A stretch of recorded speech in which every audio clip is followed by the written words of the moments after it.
jump in. What I want to start with, mate, is Milan Kundera, who's the author of The Unbearable Lightness of Being. I don't know if you've ever read that book. We're starting light here, I see. Yeah, well, The Unbearable Lightness of Being. Well, yeah, because we had a bit of email tennis about kind of the spirituality of strategy. Because I know we talk a lot about strategy. You talk a lot about strategy. It's fucking brilliant. But I do believe there's something I want to explore, and I think you're the perfect kind of partner to tease these ideas out, is the subconscious part of strategy. I know you've talked, and we're going to come on to this, about Steve Jobs at his funeral gave everyone a book called The Autobiography of a Yogi. Just don't send that to Lululemon classes in Southwest London. But I think it's an interesting link between how the subconscious can come into play with strategy. And what this quote says, and it says, Milan Kundera, I don't know if I have to say it, author of The Unbearable Lightness of Being, has said that the stupidity of people comes from having an answer for everything. The wisdom of the novel, or a novel, comes from having a question for everything. Substitute master learner for novel, and you have my philosophy of life. Often, all that stands between you and what you want is a better set of questions. And what the kind of where I want to kind of use that as a launch pad, straight out of the fucking blocks, mate. Because I know I've read read a lot of your stuff, and this is our third rodeo. We talk a lot about the secret, and strategy is unlocking the secret, finding the secret. And I think the way to find the secret is, as he says, through a better set of questions. Say there's a food brand listening to this, say there's a supermarket listening to this, say there's any brand that is trying to create that point of difference and their strategy, what are some of the questions they can ask themselves to tease out and find that, what you want is a better set of questions? Well, I mean, I got a few questions straight off. Yeah, let's bounce off. But I guess I would sort of just sort of frame them within the idea that I think that the thing that people struggle with when creating value, and strategy is the process of creating value, is that we all necessarily, we're all kind of thinking on rails. And, we all sort of have this. Sorry, when you say rails, do you mean like a train rail? Yeah, like a train rail, yeah. We're all very limited in the way that we think about our business, our category, our lives. Everything is sort of built on this sort of learned perceptions. Because it's the way it has to be, because there is just too many possibilities out there in the world that if you were actually open to all the true possibilities, your head would cave in. So let's just say, to be very sort of boring about it, let's say you're running a toothpaste brand or something. You have an understanding of, generally speaking, what toothpaste looks like, what toothpaste tastes like, what people want from their toothpaste, how toothpaste is sold, and all of these things, which are actually quite artificial restrictions on the concept of toothpaste. But you have to have them in order to be able to sort of have some guardrails to operate within. You can't just be questioning everything. And it might be the same thing with the way that you're living your life. You might think that, okay, well, I go to school and I go to university and then I go on a grad scheme or whatever it might be. We all have these sort of boxed in, narrow, on rails assumptions over how things are done. And we know logically that they are much smaller than the total set of possibilities out there. But you can't just be doing just random shit all the time, because, most things are going to be ineffective. At least these narrow possibilities, they're tried and tested and they somewhat work. So if you do a really generic toothpaste, it's not going to have any strategic advantages. It's not going to have any leverage. It's not going to have any creativity. It's not going to have any real sort of life behind it. But at least it still will operate as a toothpaste, and that's not nothing. So it's not a terrible place to start. But to your point about questions, I guess what you need is a way to sort of safely and in a controlled way break out of these on-rails ways of thinking. And to kind of ask some questions which which will make you look at it in a fresh way. And most of the answers that you're going to get are just going to be random nonsense, because most of the sort of information in the world, if you like, is random nonsense. But you just, every so often, you're going to stumble across something which is a sort of major breakthrough insight, and which changes the way you do things in an effective way. So to give you I'll just punch out 3 questions, just sort of the first things that come to my mind.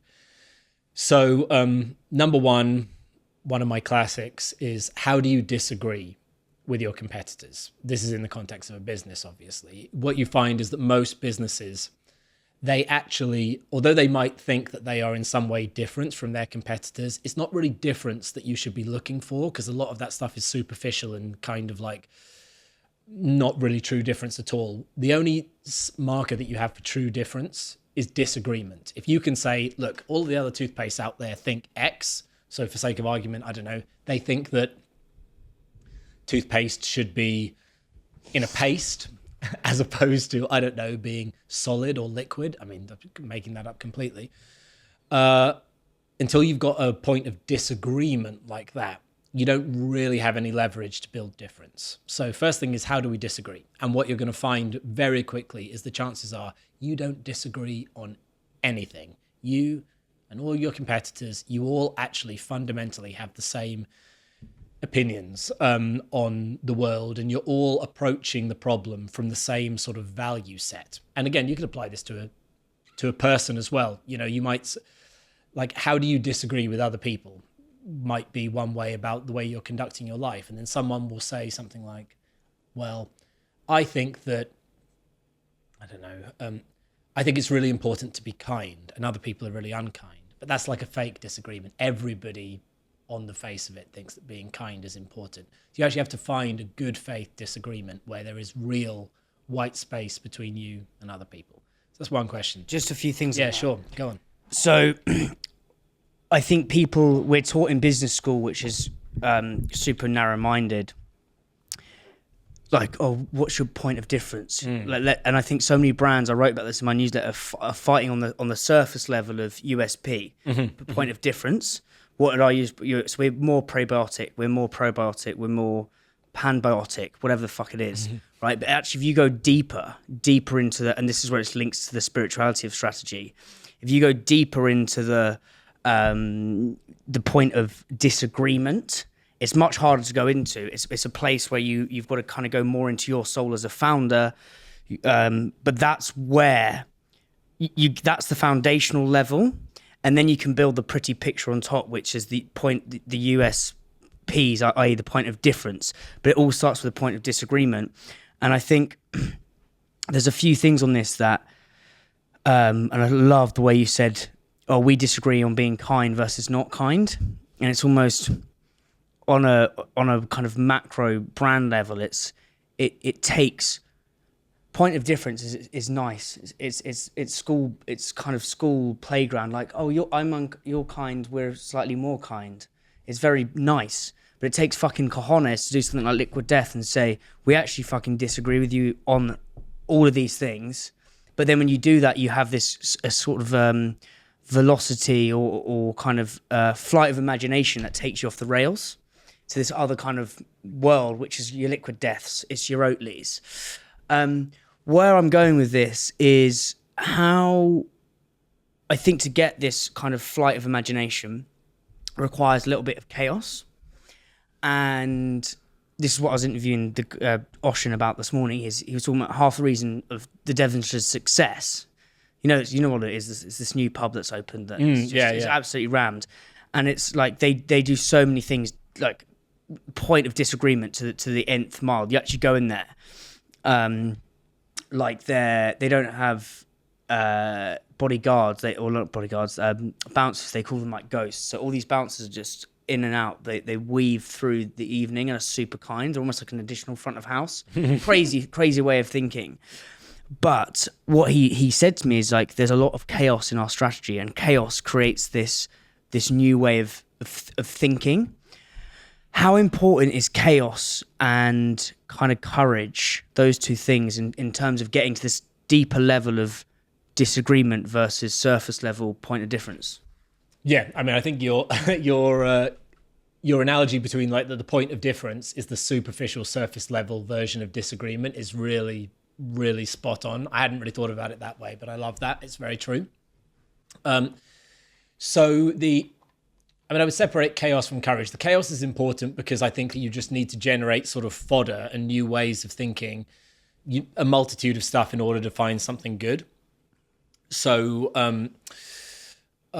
the purpose of asking questions like, what is your point of disagreement? Or, you know, other kind of like mind-breaking questions that you might ask is simply to put that fodder out there and to generate that chaos. But ultimately, at some point, you're going to have to select something of value from it and then focus in on that. And at that point, it'll be very unchaotic once you've actually sort of like picked your lane, picked your strategy, picked what you're going to be all about. You know, there's nothing chaotic about Liquid Death, to use that example. They know exactly what they're about, but maybe it was a chaotic process to get there. The courage is an even bigger part of it, but not for the reason you would think. Not for the obvious reason that like, oh well, if you're going to do something different, you have to be courageous. I mean, that's all true, but I think that sort of goes without saying. I think that there's another part to it where at some point, if you're going to build leverage and you're going to kind of get an advantage and you're going to build something that really means something to people and something that really has an impact, you're going to have to make a decision within that. There's going to be one big binary fuck off decision, which is just clearly night and day from what other people are doing. And to actually, decisions like this, they can't be justified with data. You can't know beforehand that they're going to work. Everything ultimately comes back to just one bloke or one girl's opinion. That's all it's ever going to be. Eventually, once you've gone through all the analysis and all the discussion, it's just going to be, do you reckon that this is a good thing to do? And I think that something that stops people from really finding interesting new angles and creating interesting new businesses is that they aren't prepared to back themselves. They aren't prepared to actually just do something just because they reckon it would be a good idea. But you look at like, you know, any of the sort of great founders of history and all your usual case studies, and you read the books about Steve Jobs or Elon Musk or whoever it might be, the thing that comes through loud and clear from all of these things is that the decisions that they made that had a big impact were just them doing what they bloody well felt like. And there was no giant team of analysts backing them up or feeding them information, you know? So you've got to think that if a multi-billion-dollar company is actually being run on effectively the whims of what one person just kind of feels like on that day, your little company, well, why can't you do the same? Hey guys, thank you so much for watching this video. Honestly, means the absolute world to me. I'd be so grateful for a small favour, please. It is so hard growing a YouTube channel. It is so bloody hard. If you please enjoy these videos, just click the subscribe button. More subscribers equals bigger guests equals better conversations, and hopefully you can learn more as you build your food and drink brand. Thank you so much. Is there a bit of a survivorship bias with that though? I'm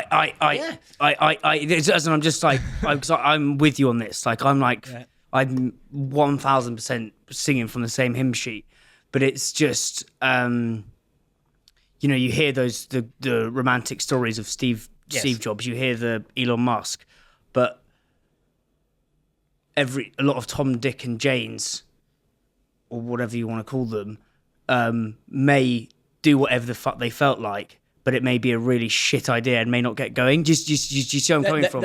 There is 100% like, how do you survivorship bias. Yeah. And also, ultimately, a lot of ideas don't work. Yeah. So what I'm trying to get to, mate, is so I love what you said of founders just doing whatever the fuck they felt like. Yes, but then how are some of the ways they can, like, without going in down the data, because I'm so anti-data that I would try and question, could I be wrong here, is what I'm trying to get to, is what are some ways to test, like, this is actually... Yeah. Do you see what I'm saying? Yeah. So I should point out that when I say they do what they felt like, it's not like there was no rhyme or reason behind it. There's always a good reason, a good argument. Again, just to use those examples, the Steve Jobs and Elon Musk examples, when you look at the thinking behind their fundamental strategies that they did in their business, it's super sound. It's so sound that if they explained it to you before now it's all hindsight 2020, and of course it seems like a good idea.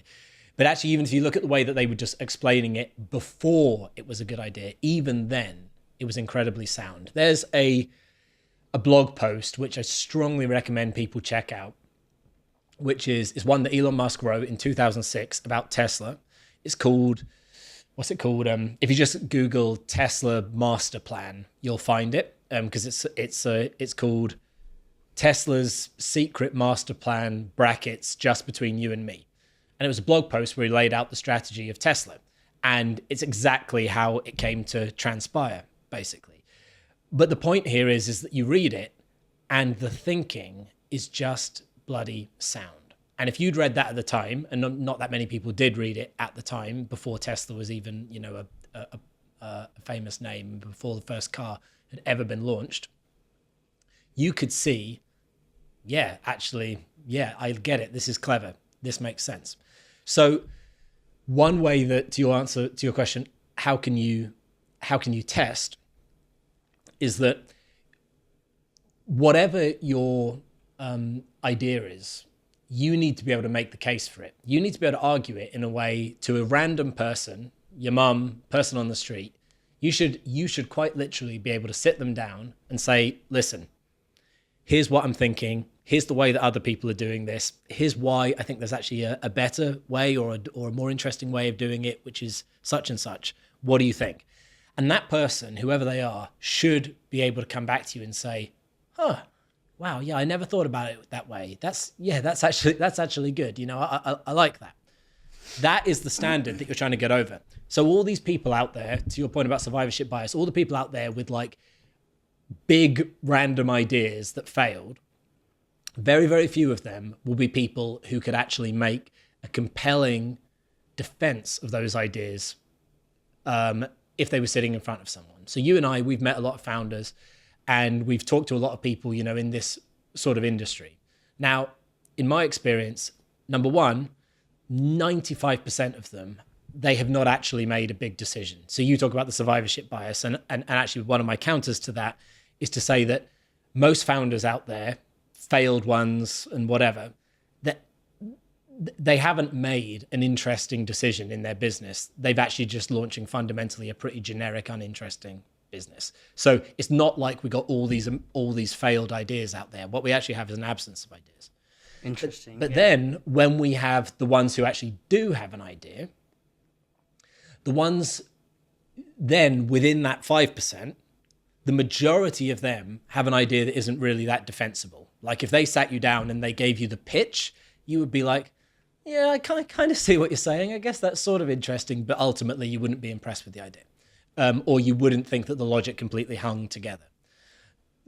The ones, when you boil it down to someone with an idea and it's an idea that can be defended, that's very unusual. And so actually, I don't think there is much survivorship bias in that group. I actually think that those ones are oftentimes the ones who have got, relatively speaking, a high likelihood of success. And how do you, I don't know what the word is, either coach or nurse the founders you work with, or the businesses you work with, or CEOs you work with, into, because we've talked a lot about surface level and foundational, deeper level, or conscious and subconscious. And I think, as we said, USPs are kind of top level, surface level. USDs, like point of disagreement, is much deeper. I think what the same thing's happening in decision making is people can think, oh, our ATL campaign, we used a fucking jam donut. I'm just putting things out my arse here, right? Which was like that was one of the hardest decisions I ever made as a founder. I don't know why I'm speaking that voice, but actually, as you say, what you said is no one's actually made a hard decision. So when we go deeper down into this subconscious of like, this is actually a really hard decision. Because I think people can blind themselves from making actually courageous decisions by almost saying, okay, the hardest decision I've made is when I did this talk or something like, you know what I mean? Is we can find ways. How do you, as a kind of strategist coach, get deeper into that realm of kind of, this is where the fucking hard decisions are made, and how do you actually help them have the courage to, one, recognize that this is the big decision to be made, and two, to actually make that decision? I think just on this, Tim Ferriss thing says, the thing you must do the most is the thing you fear the most, which I think is a great little frame for that. Yeah, no, I mean, definitely in life that is true. I mean, in business, sometimes it actually isn't that true, insofar as the fact that if you're working with a established business, if there's already some traction out there, then the answer is actually probably latent in the business. And the issue that the founder has is that they just haven't actually cottoned on yet to what that is. So in quite a lot of projects, the thrust of the project is that they'll say, is that all you're basically saying to them is you're saying, listen, this business is much better business than you think it is. And it's got much more interesting stuff going on than what you have deliberately put into place. And if you can just get on board with this, then the thing's going to fly. And so in that scenario, it's actually not that hard a thing for the founder to agree with, because ultimately they want to go with the direction that's going to earn money and going to have traction. So a lot of the time, really, you are not so much asking the founder to make a decision as you are asking them to somehow cede some of their authority to what the market wants from their business. So they aren't. So you're really just doubling down on the stuff that works. So I don't actually think that is necessarily particularly difficult or courageous thing. I think when you're talking about earlier stage businesses, or ones who haven't sort of proven that they've really got something of high value, then ultimately it does probably come down more to actually figuring out what it is that they really think as an individual and what it is that they want to sort of get behind. Because a business that doesn't have traction, a business that already isn't making, a couple of million in sales or whatever, that business, it sort of doesn't really exist. It's still kind of all up for grabs at that stage. It's all just a kind of like a notion or a plaything. And so I think that the amount of risk then that you have with a business like that, it feels high, but actually it's very low because you don't really have anything to lose. So really the founder in that situation just needs to actually be doing something that is going to motivate them and interest them, and something that I know you've spoken about before, follow their curiosity and do something that they feel passionate about, and then that's a pretty good sign that other people are going to feel passionate about it as well. And everybody who's playing this game, they have things like that, but what they perhaps lack is somebody to tidy up their own thinking for them and to actually kind of express back to them what they already believe in a clear way. So I guess a lot of the work that I would do with sort of earlier stage founders is that it's really just tidying up their own thinking, because I don't think that they lack sort of interesting thoughts, but sort of converting those thoughts into an idea, converting those thoughts into action, that is very difficult because we all get very muddled in our heads. I mean, I've been muddled in my head about what is my business and what am I really doing here, and what angle do I really have, and how do I want to build this? And I'm sure that you felt that sort of too. And if you just actually get clear on that, you don't really need to generate any new material necessarily. You just need to be able to tidy up your brain and focus in on the one thing that actually really sort of counts. And the bottom line about that is that is going to be the thing that when you say it, people are going to be like, oh yeah, good point. That's interesting. Is there an example of a founder or a brand where you've gone in and tidied up their thinking and it's had huge results that you can talk about? Is this the other parts of that? Yeah, I just want to pick out one that maybe I didn't talk about on the podcast before. I think last time we talked, did we talk about Moju last time? Yes, we talked about Moju. But were we allowed to? I don't think we were. No, I'm pretty sure we did, But there's one more sort of recent one that I think could be kind of interesting. So one of my clients was Pipdex. Did we talk about Pipdex? I think so. I don't think we talked about Moju. I thought we talked about nomadic yogurts. We were going to talk about Moju, but we were like, we can't. Well, okay. Well, I'll talk about Moju. I mean, it's a very clean example. In that situation with Moju, so obviously everyone knows them as like the juice shots and all of that. It's a good example of how it is a tidying job, and a lot of the information is already there, and you don't really need to take a huge leap, because with Moju, at the time in the early days, Moju's first product, people forget or maybe don't even realize it wasn't a juice shot. It was a regular 330ml, 250ml, whatever juice. And, that didn't do particularly well for the obvious reason that the world didn't need another juice because there was a million other juices already. It did have some, to your point, USPs, some little points of difference, like being cold pressed. I think at the time there weren't really any cold pressed juices, but fundamentally it wasn't enough to really move the needle in the market. Then they launched the shots as a kind of secondary product, and of course the shots then start to get traction because they're a bit more unique, a bit more unusual, and they got up to a certain size based on the strength of some people just sort of intuitively got the idea, and they were just kind of into. They understand, ginger shot, I get it. They could just buy into that. But then to move that to the next level and to make shots a household name concept or something which is mainstream that everybody got, that was the hard bit of their challenge. And what it took really was just looking at what was already observably true, which was recognizing that actually, although the product is made of juice, the product is not actually a juice product. It's not bought in the same way of juice. It's not bought in the same mindset for consumers as when they want a juice. It's actually something much more like Barocca or even Lemsip or maybe even like an energy drink, things that people have when they're basically feeling a bit run down and a bit crap. These sort of semi-medicinal products like that. And when we understood that it had this more sort of like performance-related nature, which is not really anything like what juice is, and then we could shift the whole business in terms of the way we talked about it, the way that the branding looked, the way that it was merchandised, the way that it was sold into retailers, et cetera, on this sort of more performance-oriented angle.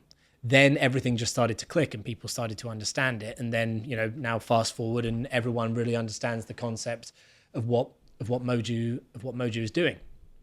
Now, that was really just an example of the doubling down principle and of recognizing what it was that was already working for the business and then just pushing harder on that. I wouldn't say it was really a tidying up of the founders' thinking. But so just what I always find interesting with that is how Innocent and stuff and some of the bigger incumbents with more financial muscle came in or tried to go in, and I think they do have. I think Innocent did try a juice. Yeah, they did. Yeah, a shot. What on this point of disagreement or point of disagreement is get the doubling down point. But then what I respect what Charlie and Rich have done so well is that they've had the sort of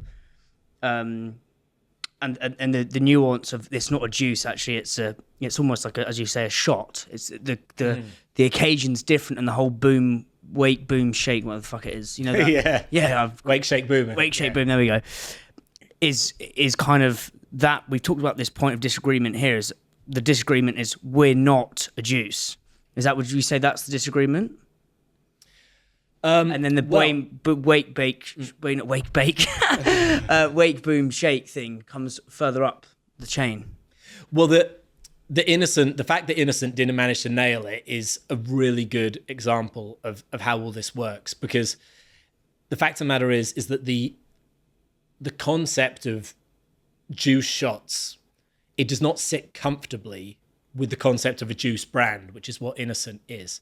So it isn't actually a natural thing for Innocent to put across, for, I would suggest, the basic reason that Moju is a very kind of sort of aggressive, punchy, performance-related brand. But the world of juice is quite sort of soft and natural and kind of, it doesn't have the same sort of in-your-face vibes that you would need in order to put across something like the Wake, Shake, Boom campaign and everything that Moju stands for. So a lot of what we did in that case was, although we sort of, you don't necessarily see it explicitly, we wanted to position Moju much closer to brands like Lucozade and sort of sports drink brands. So it's actually much more accurate, in my view, to think about Moju as existing, as being, it's a much closer competitor to Lucozade than it is to Innocent.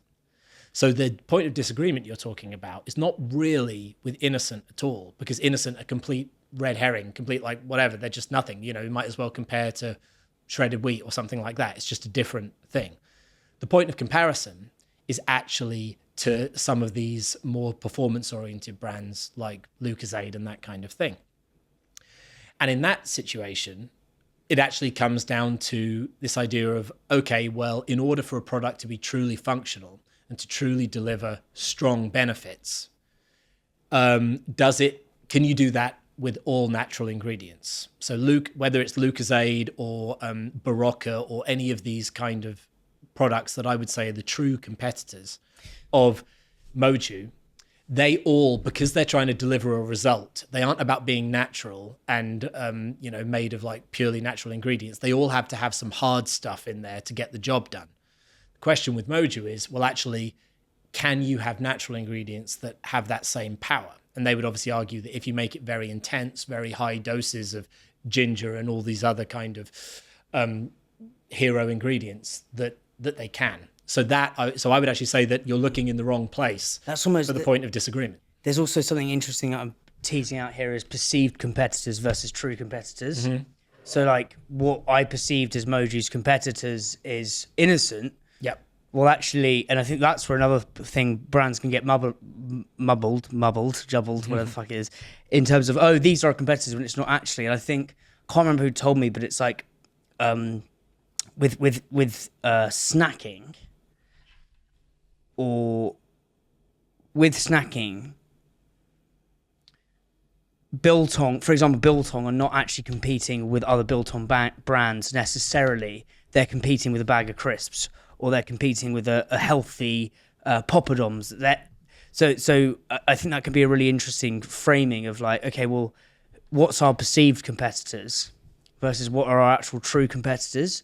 How can, because even then, if you're focusing, again, a lot of your competition are focusing here with the perceived competitors. Well, actually, we position it here. I think it's what you've talked about before. Is Oatly weren't competing with other oat milk brands. They're competing with milk. Yeah, and then when you follow the thread on that, it results in very, very different behaviors than what other oat milk brands do. And looping all the way back to your first question about questions that you can ask to break out of the rails that you find yourself on. So one question was, how do you disagree with your nominal competitors, the obvious competitors?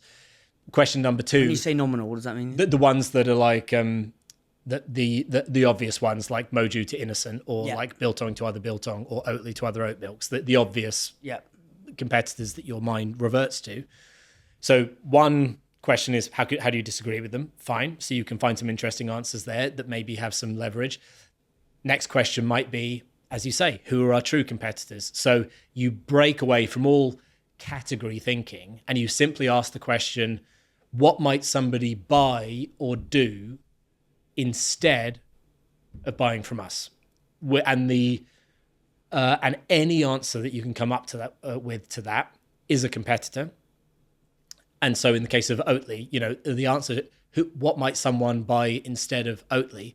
Well, it might be normal milk. That's a possibility. Then when you've got these non-obvious competitors, the true competitors, you then ask, okay, well, when we think about ourselves in relation to them, what is our point of leverage and how can we beat those things? And that's going to come up with some very different angles and avenues for you to explore than if you focus on the more obviously similar brands. So that's another really good question that you can begin with, just shifting that competitive set. There are so many great examples of companies who have built their strategies off that one single question. Uh-oh, I have just discovered a secret weapon. Please, please, please don't tell anyone. This secret weapon helps you get listed, stay listed, and most importantly, grow. This secret weapon is being used by absolutely banging brands like Bold Bean Co., Perfect Head, Neat, Trip, and Cheeky Panda. No wonder they're absolutely smashing it. But look, are you ready to get your mitts on this secret weapon and absolutely smash it too? I am thrilled, so thrilled to announce our brand new podcast partner, North Star. What is North Star, I hear you thinking? North Star is a monthly subscription to an online platform giving you access to category data, category insights, anytime, any place, anywhere. It's basically the Netflix for challenger brands. It levels the playing field. Why do you need category data? Well, the first thing is making your pitch speak the buyers and retailers language is so important. It's going to help you unlock more listings, unlock deeper distribution with existing clients, back the right MPD, and actually understand how your competition is performing. But the even better news, are you ready to rock and roll at your next range review? You no longer need to hire a full-time category manager. Instead, just parachute in North Star when your next Waitrose, Sainsbury's or Tesco range reviews coming up. They're your outsourced in-house partner. Save money. Their team will come in. They'll help you prep, plan and smash your next range review. I'm so excited to be partnering with North Star. Check them out in the episode description below. Delighted to announce the extension of our partnership with the wonderful Billy and Paul from MKJ Jones, but even more exciting, they have just launched a brand new brand as part of MKJ Jones called MKJ Ignite. MKJ Ignite is a recruitment firm which specialises full shebang focus entirely on challenge brand space. They work with some incredible brands, Lucky Saint, Goodrays, Purdy and Fig, Hunt and Gather and Real Superfoods. They can support with your hiring needs across all levels, top to bottom, junior entry-level jobs, all the way through up to MD and CEO level. So if you're looking for a field sales stomper, a sales wizard, an ops guru, a supply chain sensei, you name it, MKJ Ignite can help you out. And look, if you're looking to wet your whistle, ignite your curiosity, then check out the poddy we recorded with them back in July. Laden with wisdom, all about like do's and don'ts of hiring and like how to create the perfect job description. You will love it. I want to talk about, so I obviously read your newsletter. I read a lot of what your piece resistance on strategy, and I love it. I think it's absolutely delicious. But I'd love to know where storytelling kind of folds into this point, because Steve Jobs has a quote: "The greatest person or the most powerful person in the room is the storyteller." I've just read Will Storr's The Science of Storytelling, and he talks about how, and what he's coming on the podcast. One of the things I'm going to ask him is, he in that book, it's amazing, talks about religion, he talks about tribes, he talks about status, community, like everything is kind of linchpinned around storytelling. But one thing he doesn't mention in the book is the role brands play in this. And I actually believe storytelling, Joseph Campbell's The Hero's Journey. Oh, yeah. I believe some of the best brands make the consumer the hero of their brand journey. Yep. Case in point, and actually defining themselves by what they're not, is Gymshark the other day, and I literally was writing this in my newsletter if I can fucking find it. So I found this saying, we're Gymshark, we make gym stuff and only Gymshark, built from the squat rack, not, we define this for our disagreement, the running track. We're not good at everything, we're great at one thing because we're born in the gym and stayed in the gym. But that's a small little story. But that story, if I'm going to the gym and I put on my Gymshark top or whatever, that feeling, or how I become the hero of that journey, is when I'm like Red Bulled up, fucking going for a PB lift. Yeah. Versus say I put on my fluorescent Nike trotters, go on a little prance around. Yeah, that's cool. Yeah. But that's the just do it. So I believe storytelling is fascinating in brands. Is what I want to ask Will about. And I also believe it.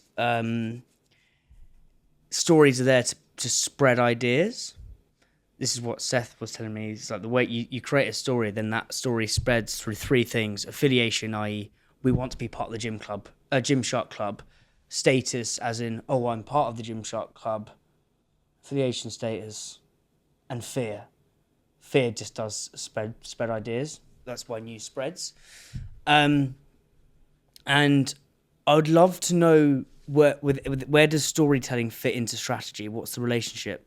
All right, well, you're playing right into my hands here because this is something I've been thinking so much about in the last few months, and actually to quite an extreme degree. That's why we do these, mate. A degree that's so extreme that, and I'll explain this. It's so extreme that I would almost take it to the point where what the strategy is actually doesn't really matter, provided that, to use your language, the story is good enough, or that it's that it's charismatic enough. And you gave that Steve Jobs quote, and I'll one up you with another quote that I heard the other day, which I love, from David Perel, which is... Who's David Perel? He's this guy, he's all about writing online. That's his sort of shtick, just writing. And he's worth following. He's one of these sort of like influencers that I really get a lot from. And he said, the world doesn't reward people with the best ideas. The world rewards people who are best at communicating ideas.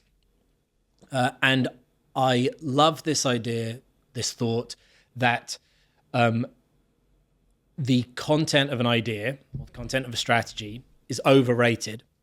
And what's underrated is how well communicated it is. And when you pull on the thread of this, you can actually get to a point where, and I don't quite believe this, but I definitely think this is half true, that there is actually no such thing as a good idea or a bad idea. All the things that we think are good ideas are actually just well communicated ideas. And all the things that we think are bad ideas are actually just badly communicated ideas. And what actually happens when these ideas are implemented is essentially a roll of the dice. It's all in the hands of fate. It's too complicated for us to predict. And so obviously loads of quote unquote good ideas fail, and also lots of quote unquote bad ideas succeed. And that being the case, it actually does make you wonder, wow, were they even good or bad ideas at all? Or was I just seduced into labeling some of the ideas as good because the person who described them to me in such a skillful way as that they convinced me? Now, bring this back to strategy. And if we say that basically sort of what the strategy is a bit sort of neither here nor there. The question is, how much am I able to sell the story to people? Well, a strategy is nothing if it isn't executed, right? A strategy is just it's just a means of provoking action. It's the action that's actually going to bring you results. It's the going out there and doing something that is going to actually give you that's actually going to give you money. So it stands to reason that the number one criteria that a strategy must pass is, will people take it and do it? I don't care about the content. I don't care whether it's clever. I don't care whether it's backed up by an insight. Will people take it and do it? Now, if you give people a charismatic, sexy, irresistible story around the strategy, your team, let's say, and they go out there and bloody do it, that's 90% of the job. What actually happens as a result of your actions? Well, who bloody knows? But you didn't know anyway. What actually counts is that they went and did it. So yeah, I wouldn't go quite so far as to say that like the content of the strategy doesn't matter. But what I would say is that it matters far less than people think. And the narrative or the communication of the strategy matters far more than people think. I think the greatest example of this is Prime, which I know everyone's now post-rationalising. But I don't know too much about it, so you can educate. Well, but I mean, but I know the vague stuff. But it's almost like it's the best example of we don't know what's a good idea or a bad idea. We only know the way it's communicated. And what's happened with Prime is the prime example of this, right? So not. And obviously now everyone on LinkedIn is post-rationalising it, but I knew this was coming. It's like, well, you weren't saying that when it launched. I could have seen it coming miles off. It's like, go on, put your roar out when it actually means something. But to your point, packaging again, this is all opinion, so it's like, what's my opinion? But packaging's in plastic. It's pretty gaudy and gary. The product's no good. So the product's no good. But like, it's not like that different. Yeah, no, it's not that different. Not that different. Yeah, no good is kind of nebulous. It's not that it's no good, and it is the prime example of it's not the content of the strategy, it's the way it's the storytelling and how good that and persuasive and charismatic that is. So you then add on Logan Paul and KSI, who are two of the greatest storytellers, tell stories for a living through their online media platforms. They then put that into kids.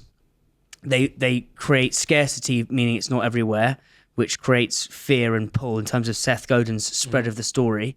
To the kids who do get their mitts on it have status, again, the way ideas spread. So you have this link of like, was Prime really that good? Or did we have really great storytelling? You had Seth Godin's status, affiliation, and fear in terms of spreading the idea. So it's spread. And then what's happened now is, and what some people have been saying is, kids, what the folly of their strategy was that kids like yo-yos, like it comes and goes. Yeah, and that was something they did. So now we're actually looking at going, oh yeah, it was a bit shit. Post-rationally, everything's easy rationally. But I think it's a darling example of how important the storytelling and the charisma of the idea and the strategy is versus the actual. It's something we probably don't want to necessarily. We want to tell ourselves the strategy was amazing, not the charisma of the strategist was. Do you know what I mean? Yeah. And look, it's I think that we should actually view it as being very comforting, this, because I think that I think it's the story element and how we communicate the ideas. Number one, it's much more controllable than the quality of the analysis and the idea and everything. So I would suggest that in some ways it's easier to, I think people, they sweat too much over like, is the idea exactly right without actually, and it's easier to just like tell a convincing story about it. Number two, if you can tell a convincing story, that actually bodes quite well for the idea. It's a really good way of judging the idea, that you can actually spin a yarn about it and that you can actually get people sort of interested in it. It's a really great way to just judge the quality of the thinking. And it also then takes a bit of pressure off us thinking that, that we have so much responsibility for the way that things pan out there in the market, because really we don't. The randomness of what happens when an idea is put out into the world, when a business is put out into the market, is absolutely gigantic. And it isn't really a referendum on us what happens with it. The only referendum is, did you do something? What do you mean by referendum? So it doesn't really mean that we're sort of stupid if the idea fails or that we're smart if the idea succeeds. The only thing that we can really be judged on is, did we put something clear and specific and bold out into the world and let it breathe and become what it wanted to become? Like, and the results of that, if it's $1 billion, it doesn't mean we're a genius. And if it's a failure, it doesn't mean that we're stupid, because we weren't really in control of any of that anyway. The only thing that we're in control of is actually getting some interesting idea out there into the world. So I think that's quite freeing, and I think it's actually sort of much more, and it's a very, very unstrategic thing to say, because the whole sort of strategy thing is like, oh well, you do a lot of thinking and then you have this really clever idea, and because the idea is so clever, it's definitely going to work, and all the rest of it. And the more and more I do it, and the more and more I learn about it, I actually think that's kind of like a bit of a myth, and that's why now I do focus a lot more on the charisma of the idea, the storytelling of the idea, than I do on, let's say, the data that's backing up the idea or the information that's gone into it. Because if these are two levers, right, that you can pull, you're like, okay, I can either have a really clever, intelligent, rigorous, well thought through idea, but that's a bit dry. That's one lever. Or I can have an idea that I farted out in 2 minutes on the back of a napkin, but when I tell it to people, they're like, oh yeah, that's cool. That's my other lever. Which of those levers am I backing to work? 100% is the napkin lever. 100% is the one with charisma, because all of the things around that, the ability to persuade, the ability to provoke action, the ability for you to actually have a good time doing it, the ability for the market to understand it, the likelihood that it has differentiation built into it, etc., etc., etc. It's got all those things going for it, that if the one thing that's missing is the rigor and sort of like how sort of like robust it is on closer examination, I'll take that trade. I'll take that trade. So the example I'm thinking about, the charisma of ideas or the charisma of strategy, is Itsu, and what Julian Metov did at Pret and at Itsu. So Pret's whole thing was eat fresh. Itsu's thing is eat beautiful, clever. The Itsu one I love. Eat beautiful. But the way so what Julian did in terms of him being such a brilliant storyteller, in telling it at every touch point, is at Pret, the famous one is, it doesn't make sense from a P&L, but he would say to staff, if you like someone today, or you feel like you want to perk up someone's day, give them a croissant, give them a free coffee. It's charismatic storytelling, which doesn't make sense on a P&L. And I think that's an example of that lever, that napkin, working stronger. And I think what that does, we talk a lot about what the strategy does for the consumer, as in what's the point of difference versus the competitor, what's the point of difference, the point of disagreement versus the category. But what the story does is that actually mobilizes and brings employees together. Yes, and it brings the tribe together who are like, oh shit, like if we work at Pret, we get to deliver this strategy of eat fresh or be fresh. And guess what? We get to give croissants to customers who we like. Whereas conversely at Starbucks, we're man managed. I'm just using this example. Yes. Man managed every 10 seconds, and we can't do it. So I think the storytelling is what mobilizes the employees. But then also what he's done at Itsu is you walk into the office, and he's got one of the first Steve Jobs Mac prototypes. Must have been worth tens and tens and tens of grand, thousands of pounds. But as every employee goes into the lift to go up to the Itsu reception area, they walk past that, and it's just a delicious example of setting the tone, setting the storytelling. I'd love to know. Sorry, but just to pick up on that, because it's just a funny one. But I want you to get back to your question. But on that, people forget, and this is a really good example of like, how is there such thing as a good idea? Of course, the original Mac, the Apple Macintosh, was a failure. It failed, right? So it was a quote unquote bad idea.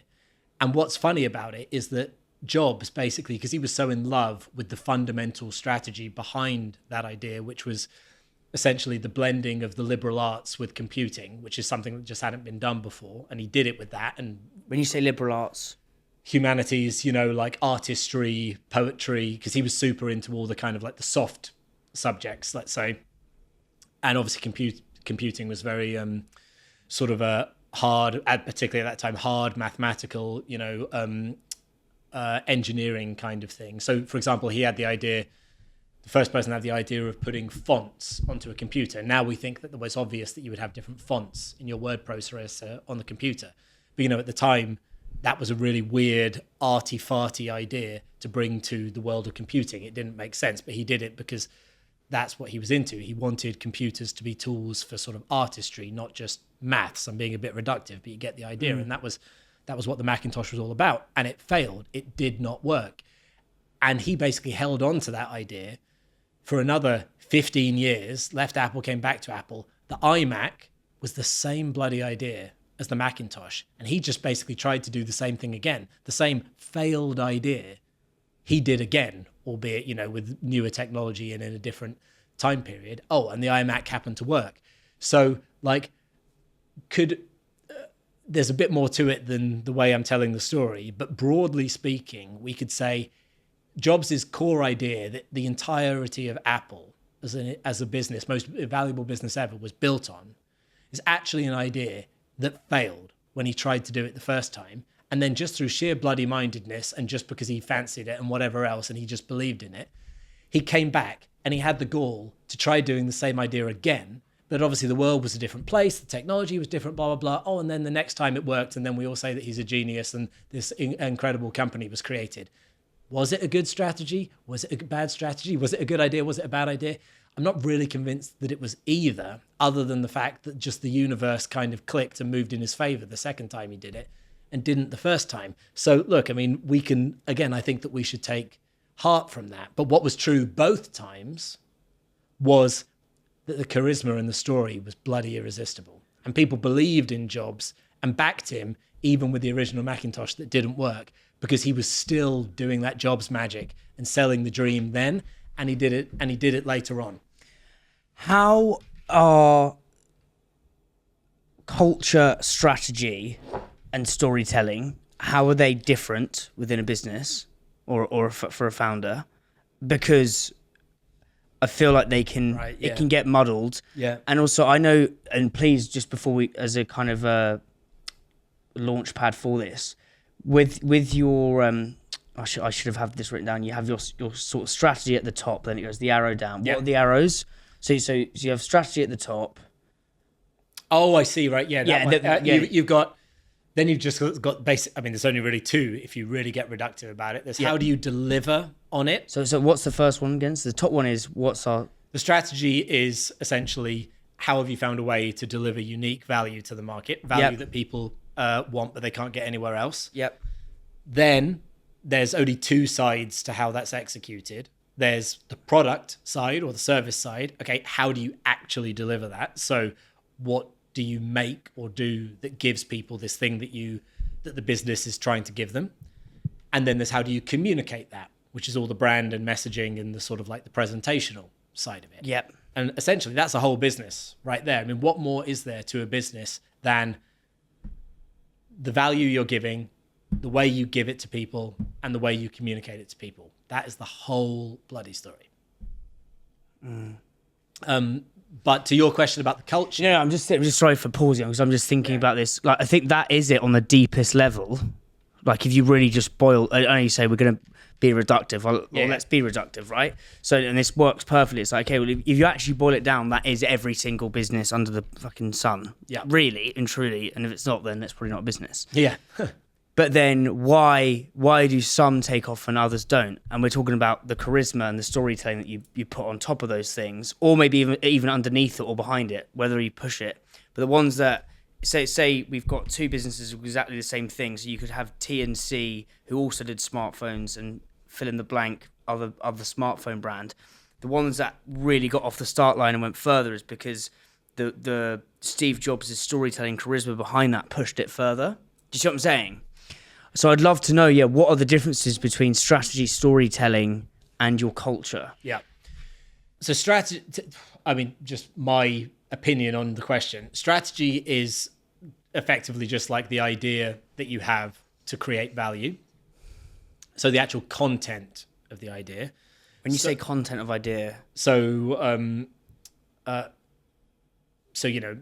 in the case of in the Steve Jobs example, pretty much all it boiled down to was, what if we were to blend the humanities, liberal arts, and sort of creativity, artistry, all the soft stuff with computing, and make a computer that was really good at like doing painting and like, fonts and like had a personality and wasn't this sort of kind of dull gray programming box like all the other computers were at the time. So, what fundamentally is the idea.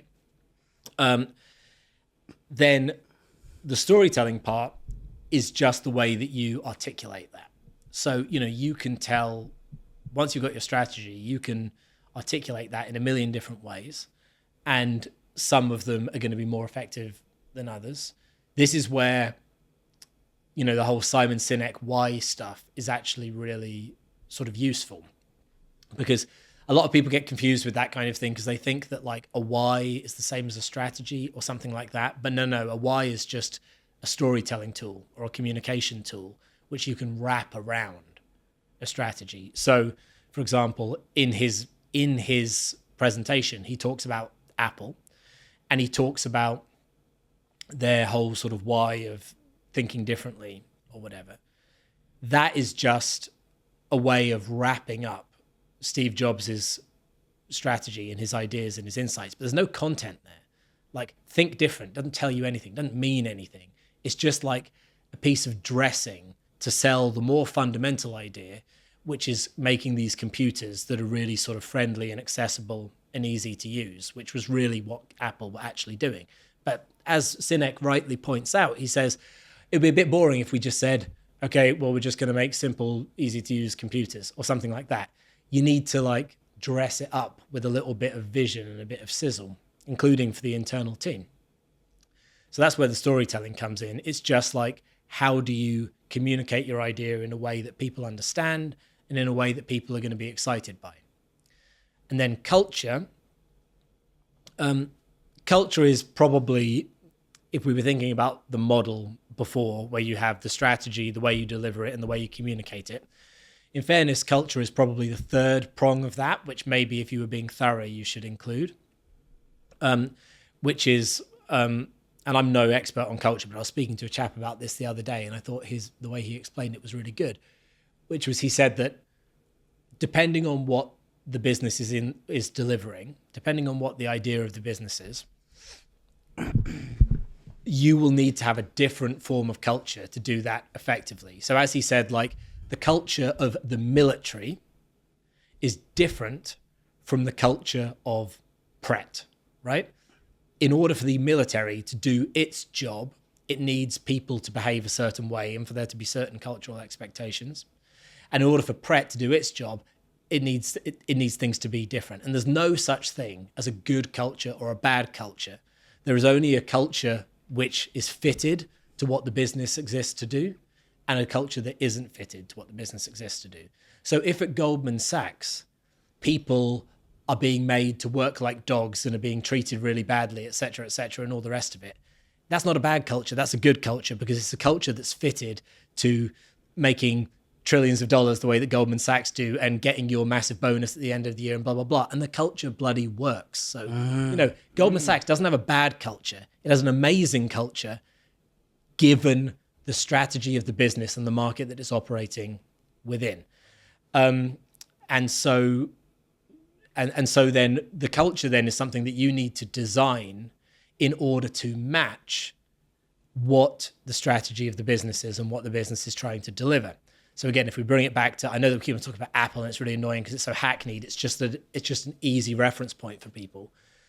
You can see how the business that Steve Jobs was trying to build necessarily requires, let's say, a more eclectic group of people in it with a different kind of set of values than Dell or a more sort of straight down the line business. Well, actually, Dell was not straight down the line. Dell was also a really strategically brilliant company who they came up with the idea, the first company to sell direct to consumers, to sell computers direct to consumers. So again, Dell has this very kind of like sort of logistical mindset, which other computer companies didn't have. So again, you can see how there need to be different cultures with these two businesses. So I think that that's how I would fold culture in. You've got the product, the way you're delivering on the strategy, on the value you're trying to offer. You've got brand, let's call it, the way that you're communicating that to the outside world. And then you've got culture, the sort of values and behaviors that are necessary for your team to pull all of that together. I can't believe this, it's absolutely mental, but delighted to announce that Big Fish, yes, Big Fish, are partner of the podcast. Perry's been on the podcast 3 times. Listeners absolutely love it. Some of our most downloaded and cherished episodes of all time. But Big Fish are behind literally so many brands in your cupboard, in your weekly shop. Charlie Bigham, Year Valley, Tyrrell's, Clipper Tea, Goo, Rana. I mean, mate, the list is longer than the River Nile. But they also share risk and invest in brands that they really believe are a force for good. That are brands that they believe are going to be the next big thing, like Howder, the snack that gives back. But even more exciting news, Big Fish want to speak to the next wave of small challenger food and drink brands that are destined for big things, the racconteurs, the movers, shakers, buccaneering visionaries. So look, if you want to speak to Big Fish and just have a chat, get your brand in front of them, then drop me a message. My mate Louis from Local Beer, Amazing Beer, was in their office, aka La Fish Bowl, last week, chatting to Perry, Freddie and the Big Fish crew. So drop me a message if you would like to speak to them.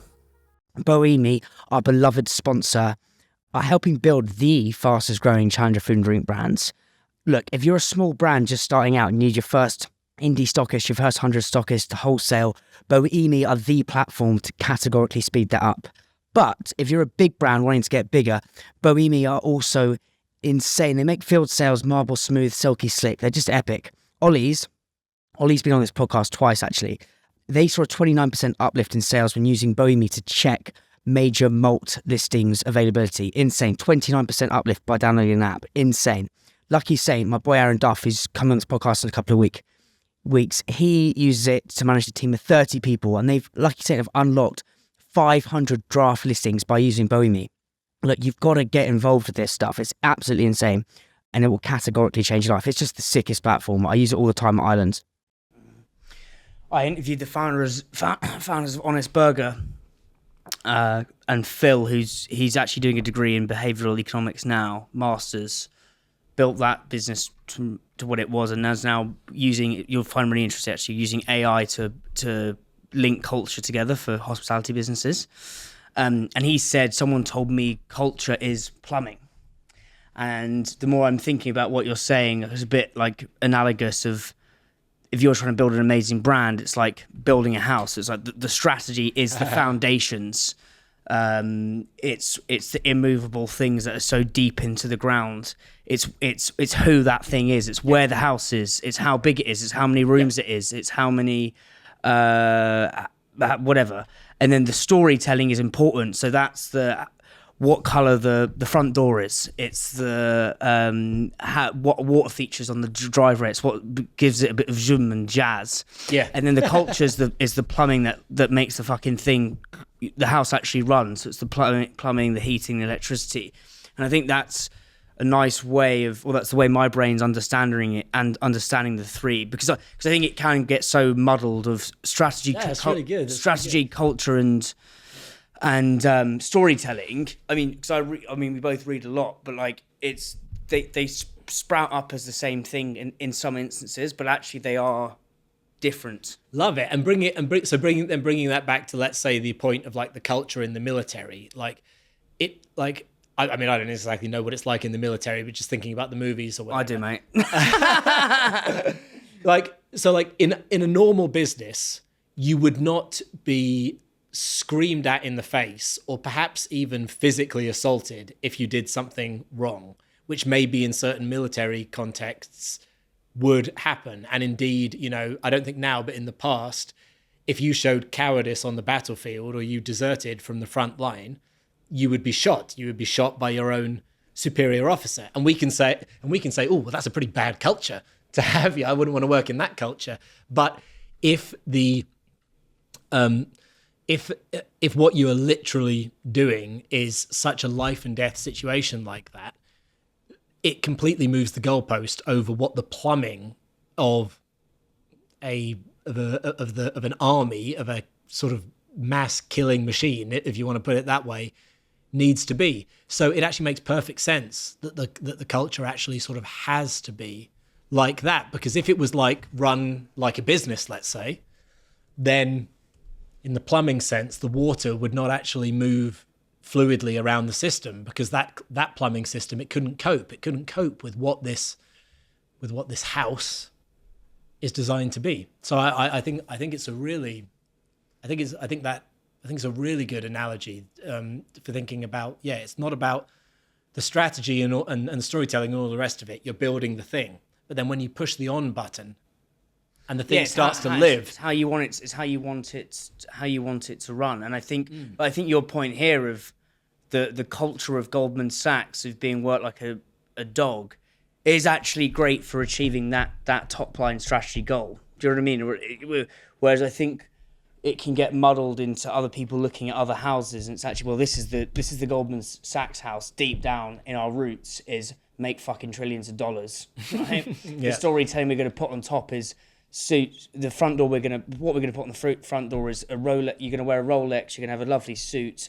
This is for the team, or for the employees.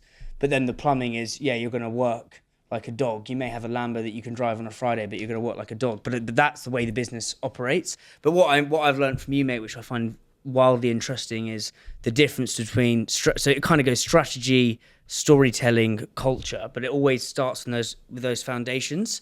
You talked about Apple and Jobs bringing liberal arts with technology, combining new things created. Arguably, Moju with shots, going into shots, kind of Juice and Lucozade combining into this new thing. Yeah, that's right. Matt Ridley, who wrote The Rational Optimist, has a thing that progress is ideas having sex with each other. Yeah. What are two ideas you'd like to have sex with each other? Oh, bloody hell. So I mean, it's a hard question, but whilst you think, I was talking to this about Rory Sutherland, and it's slightly tangential, but it's sometimes there's two industries that don't even realise they're fornicating with each other, but they actually are. And I think what this is happening with Whoop, the wearable technology, and Lucky Saint, and alcohol-free beer, whereby people are tracking their sleep on Whoop. So my friends that have got Whoops, soon to not be my friends. No, I'm joking. but they're tracking their sleep. Their reason of having 2 or 3 pints, even 2 or 3 points, is catastrophic to their sleep. So then, okay, well, I'm having more. I'm drinking less beer for my sleep. Means I can wake up the next morning and do more fitness, which means I'm going to use my Whoop more. And it's kind of a self-fulfilling circle of like, okay, well, I'm using my Whoop more. I'm going to tell more of my friends about it. And then Lucky Saint set up a running club and loads of people there have a Whoop. So it's like these two ideas that are not meant to be having sex with each other kind of are. And that's one of the examples I've been thinking about. I don't know whether that's true or not, but... Have they... is there actually any tie-up between them? No, not at all. Just a hypothetical. Yeah, it's kind of a bit like, I think you wrote about this, how half the reason Oatly did so well is because it was kind of having sex with coffee culture.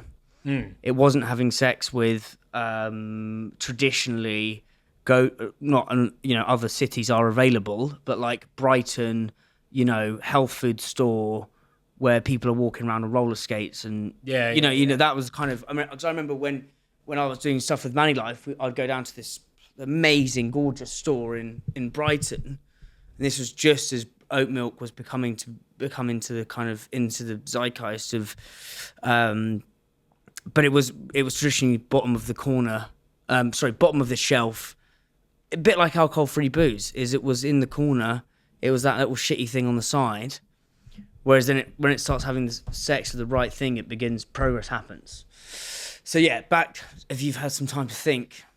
I mean, I definitely can't conjure up any completely random out of the blue things off the top of my head. I suppose just building on what we've talked about and just thinking about what I'm up to with my own business.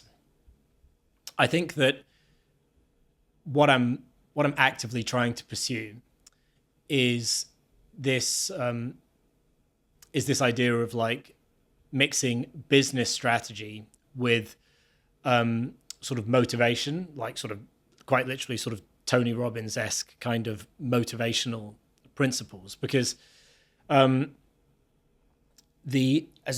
doing this for basic arts? Is this what you're thinking of doing, or you're kind pretty much, yeah, with you, yeah. Pretty much, because since since I've had the sort of like LinkedIn breakout, and you start to see what resonates with people, and then the book was a sort of big unexpected hit, and then you start to think about, well, what's going on here? Like, what is this thing that I've accidentally created? And as you know, that's one of my big things, that everything you do that's worthwhile is accidental, not pre-planned.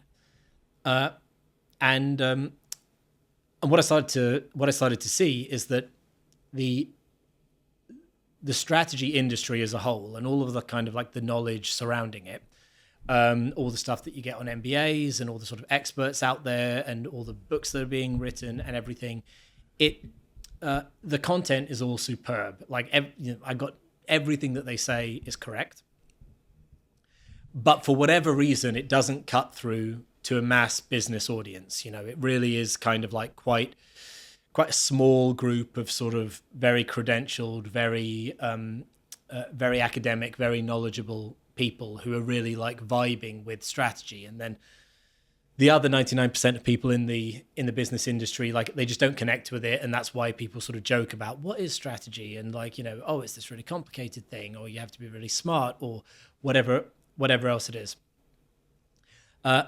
And so then I've seen, though, that with some of the stuff that I've been putting across, it's opening it up to a new group of people. And what people really want, I think, is they want to engage with a form of strategy which increases the likelihood that they go out there and take action and do interesting stuff and just, have fun and sort of make the world move. And any form of strategy which is in some way gums up the system or makes them pause over the actions that they're taking, or sort of slows down their decision-making process, it actually stands in the way of big action. It doesn't provoke action, right? And so therefore, a form of strategy that's going to really provoke action is one that actually encourages you to do it in quite an experimental, quite a fast and sort of enthusiastic, even sort of joyful manner. And so what I want to do is I want to think about, okay, how can we take the core strategic principles, which aren't things that I invented, they're things that, are just proper strategy canon, which any sort of Harvard professor of strategy would recognize as strategy, and sort of put them through a process where they're spat out as inspiring, motivational, encouraging, quick to understand and implement principles that sort of a mass of sort of founders and people out there in the real world who are really doing stuff can take on board quickly and do, and which actually gives them the confidence and courage to go out there and make big moves, right?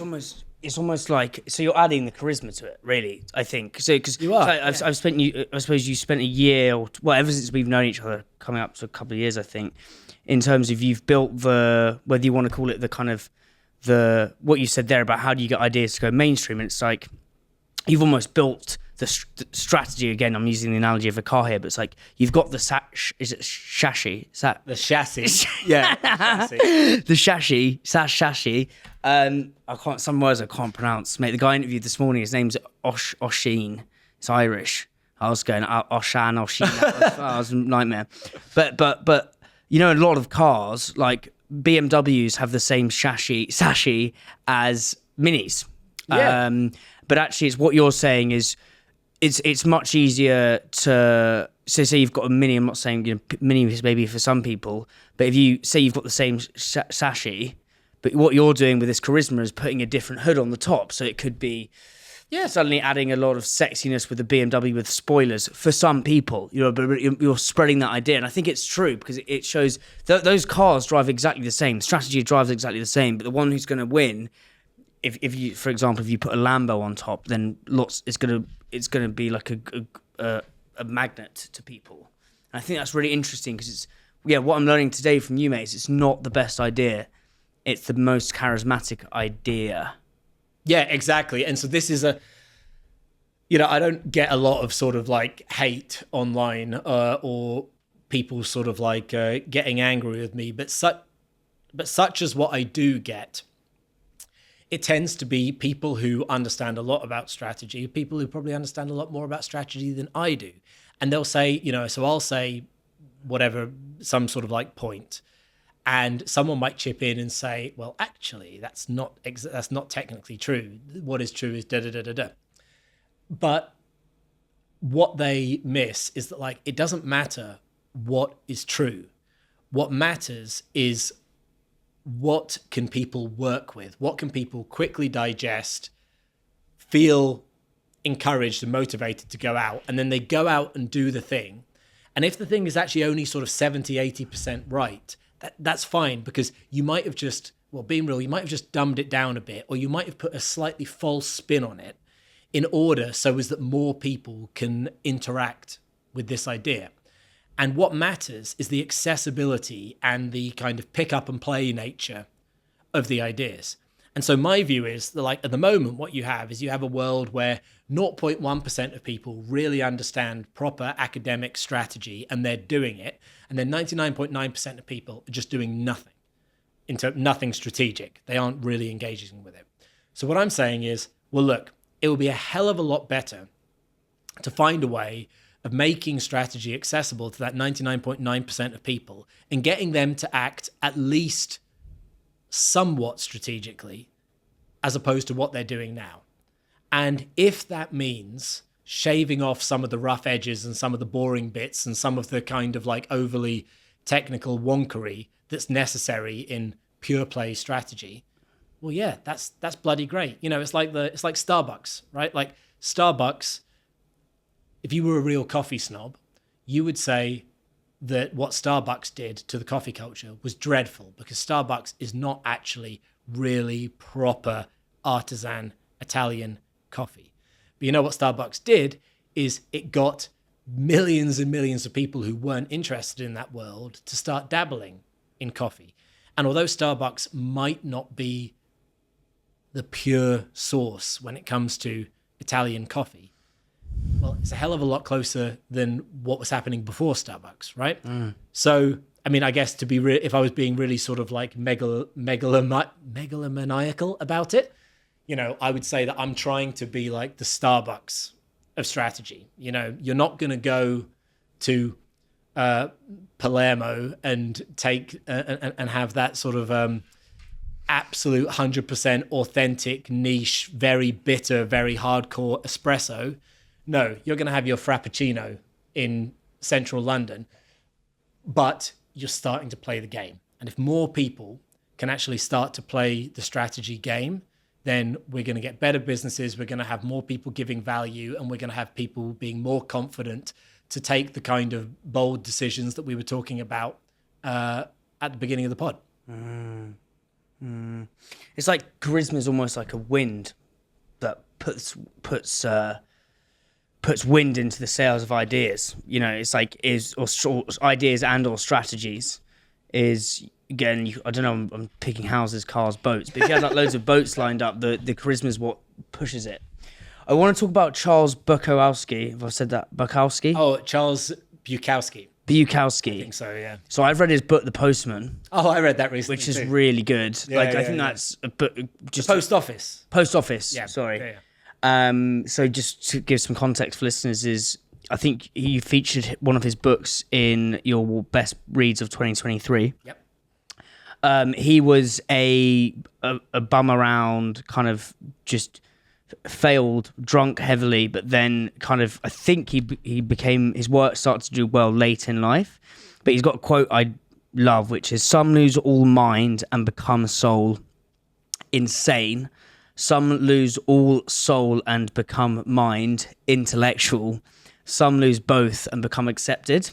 He's just a great kind of, and I know we've been talking today a lot about soul and intellect. Yeah. That's why I brought this in.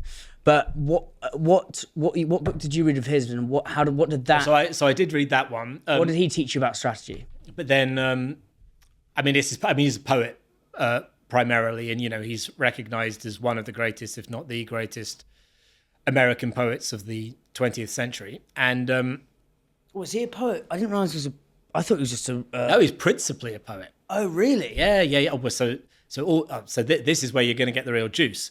And you want to go onto YouTube, because there are people have made these amazing videos of his poems, you know, where there's like a narrator who's just got a fabulous voice, then reading reading the poems over sort of stock imagery type thing, but they're so powerful. And the voice of the guy who, for whatever reason, does all his poems is just amazing voice. And so just search for like, Charles Bukowski on YouTube and you'll find loads of them. And like they're very, very, very hardcore. They're very, very uncompromising. They're very, very dark, a lot of them. And that's because they are just searingly honest. Like it's the most honest stuff you will kind of ever Is there read. a specific poem that spoke to you, or?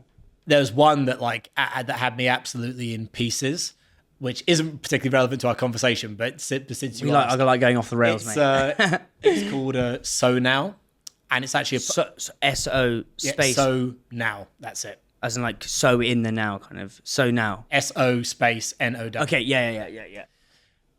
Which he wrote when he was sort of dying of cancer, and it's just sort of kind of like about just a snapshot in time of his experience with all of that. That one really did it for me. He's got another one that is a bit more strategy related, you might say. Although I don't think he would appreciate the comparison. Called Roll. I believe that the actual title of it is called Roll the Dice. But the key line in it is he talks about, it's all about the principle of going all the way. And if you're going to do something, just bloody do it. But it's very, very, on the subject of motivation, it really makes the hairs on the back of your arms stand up, and you're like, whatever the project is that you're working on now, you're kind of like, fuck yes. It really makes you feel absolutely pumped. Is poetry the greatest or the highest form of ideas with charisma?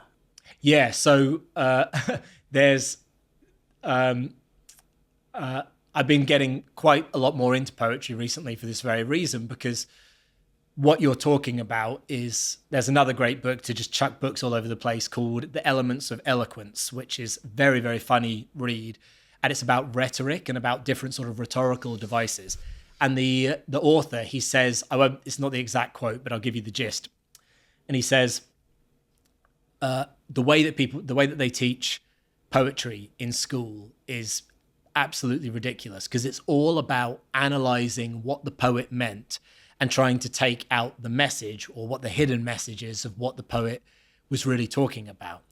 And he's like, this is so stupid, because the point of poetry is not what the poet says. In fact, most of the poets, what they're talking about is complete bollocks, and no one cares what they said. He's like, William Blake was a complete lunatic, and everything that he said was completely worthless. And, and anyone who takes it serious, if he'd been taken seriously, he would have been locked up. The point about William Blake is not what he says, it's about how he says it. And so the act of studying poetry is it doesn't matter what the poet is actually, what the message they're putting across, it's the way that they put it across. And so you can, there are people who write, poems about bloody defrosting their freezer, and it's the most beautiful thing that you could ever hear. And it's not because defrosting your freezer is so important. It's because they've managed to find the exquisite in that act.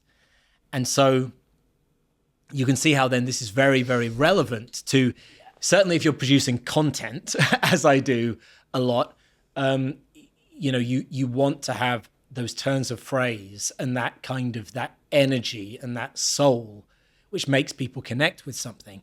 And then the more and more you do it, like the poet writing about defrosting his freezer,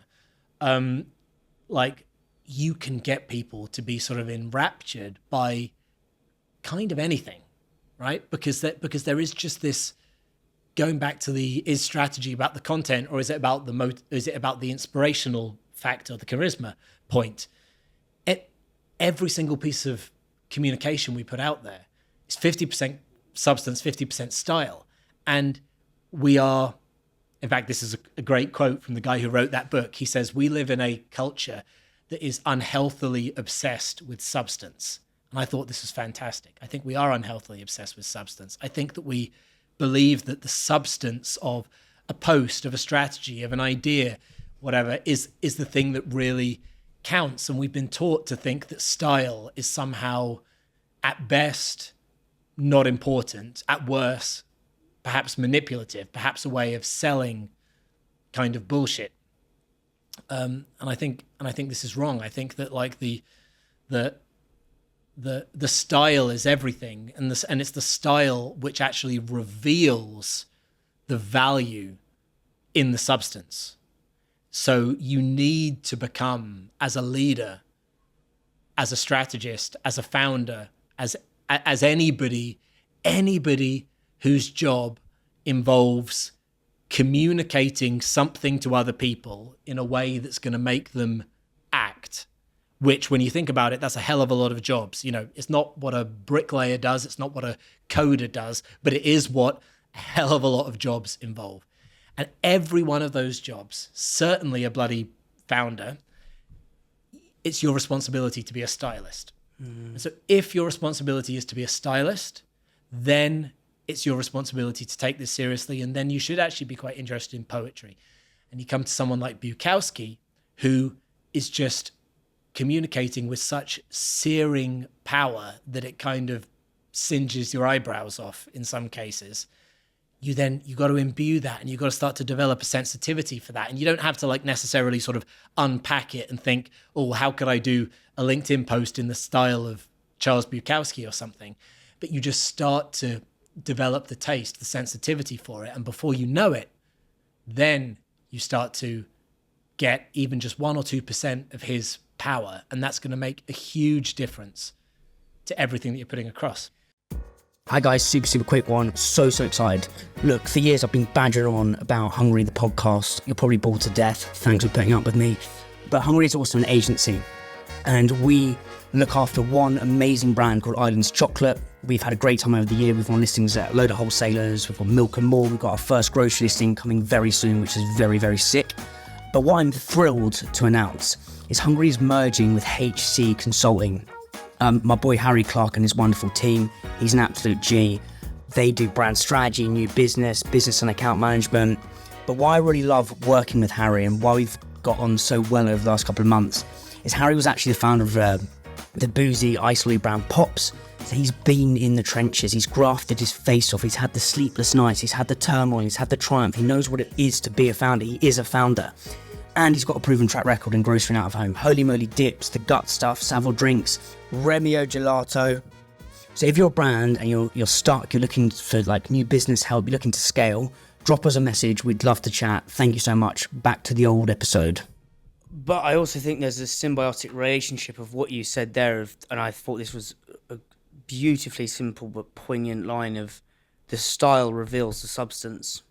And actually, like, the more you focus on the style, the more the substance. I think it has a way of improving the. So much true, yeah. Improving the substance. And also, I know you're an avid football fan, but I've just been, when you were saying that, I was thinking, well, actually, most of the coaches or the big managers, more or less, they go through the same coaching badges. They're getting the same strategy. So why is, if I look at Klopp, Guardiola, I'm a Spurs fan, so Ange Postecoglou. These top managers, is it there because their substance and strategy is better per game, or is it their charisma? And I think it's the best analogy of like where charisma wins.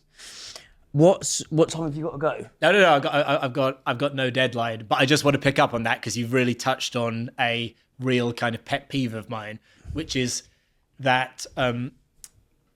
You know how those old school football pundits, this might mean nothing to people who don't. Who do you support, by the way? Man United. So, fuck, yes, exactly. But also Norwich also got season tickets to Ipswich Town though. Very different story. That's glory days coming back. But what you notice is that a lot of old school football pundits, you know, sort of Paul Merson types, they're always talking about passion and the lads just weren't up for it and all that kind of stuff, right? And did you see yesterday? What were you watching? Paul Merson, because obviously Liverpool lost yesterday. Yeah. And then Paul Merson, I was watching on Sky Sports, was like, yeah, Liverpool have blown the door wide open, and I think they've now got two front runners, and it's going to be they're chasing two teams. And then obviously he was giving the big one like, Arsenal are going to fucking sort this out. And then at the end of the game, he goes, he didn't say fucking, he was like, we bottled it. We've absolutely bottled it. Thrown the league away, choked. And you can see his, sorry. So the old school punters are like. The old school pundits, they often talk about like passion and wanting it more. And then a lot of modern football fans and journalists now look down on them, even though bearing in mind that these are people who've actually like played the game and know what it's like on the pitch and in the dressing room. They look down on that analysis as being a very sort of like old-fashioned, small-brained form of analysis. And they're like, oh, no, it's really all about like, you know, what's the formation and like, you know, how are they doing the transitions and all the kind of like the substance, the technical, the tactical side of the game, that's what really counts. And so they think that is intelligent analysis of football. And then that never really sat well with me, because I was like, well, I sort of get it, but you know, like when you actually listen to players, they're all about the passion and the motivation and the intensity. And wouldn't they kind of know? And then you take Klopp and Guardiola, for example, and Klopp and Guardiola, we like to think that they're these tactical geniuses, but what do players who've played for them talk about? They don't say, oh, he came up with this really clever system that unlocked all the other systems. They say that they are ridiculously strong motivators. And ultimately, Klopp and Guardiola are just sort of Tony Robbins style motivators with, yes, good tactics, but that's just the cost of admission. There's this really like cheesy thing that I remember that before one of the Champions League finals with Barcelona, and this, to the outside, this sounds so stupid and cheesy, but you can totally see how it would have worked. Guardiola had made, to G the players up before the game, a sort of compilation video that spliced shots of the players with scenes from the movie Gladiator, the Russell Crowe movie, and, you know, with the Gladiator music and stuff like that. And this is what he played to them before the Champions League final. So we're meant to think that Guardiola is this sort of very cerebral, technical manager. But what he's doing before the biggest game of his players' life is he's playing a cheesy-ass Gladiator mashup to his players. But that's because that's the thing that is actually making the difference on the pitch. As you say, the storytelling, the emotion, the poetry. Well, it's I mean, one word, and this is quite synonymous with Alex Ferguson, is they don't say tactician, they say hairdryer treatment. Yeah. It was known as the hairdryer treatment, and actually pulling out and going further, swimming deeper into the oceans of is it a good idea, or is it the charisma of an idea? Case in point, comedians are the only people in the world who can actually say to 90% of the world really potentially offensive, rude. Let's just start with those things. So the offensive and rude ideas, right? Which in 99% of people, if they said it in X way, is going to really fuck someone off, right? Well, you could be whatever. I'm not going to get into it, but you say X, this point, it's going to really fuck someone off. Enter a comedian who basically has the power of charisma and storytelling and can make it funny. That same idea, i.e. said through a joke or through in a poetic way, suddenly makes people laugh and actually change the way they think. Do you know, or change the way they view things. I'm trying to think of like a funny joke, but I think Jimmy Carr's... I mean, yeah, he does it all the time, doesn't he? Jimmy Carr's brilliant at this. And what he's doing is, if I was to get 10 people off the street and they were to try and articulate what Jimmy Carr's, not necessarily punchline, because usually what comedians do is taking something that everyone believes and being like, okay, why are you believing this? So if you get Tom, Dick and Jane from the street says, okay, you believe this, but you should believe this. What Jimmy Carr does with more charisma says, you believe this, but why don't you potentially believe this? And I'm going to make you laugh. And there's going to be emotion. And I think it goes back to the comedians are the best at the charisma of storytelling. And their style is so equipped that it reveals the substance. Do you know what I mean? I think they're the best at that. Yes. I think the style reveals the substance is because when as a writer or someone who's trying to convey ideas, you're I'm trying to think. I think one of the things you wrote, and I think I've talked to you about before, but I think you say something went down like an ice cold beer on a Friday night, something in a beer garden.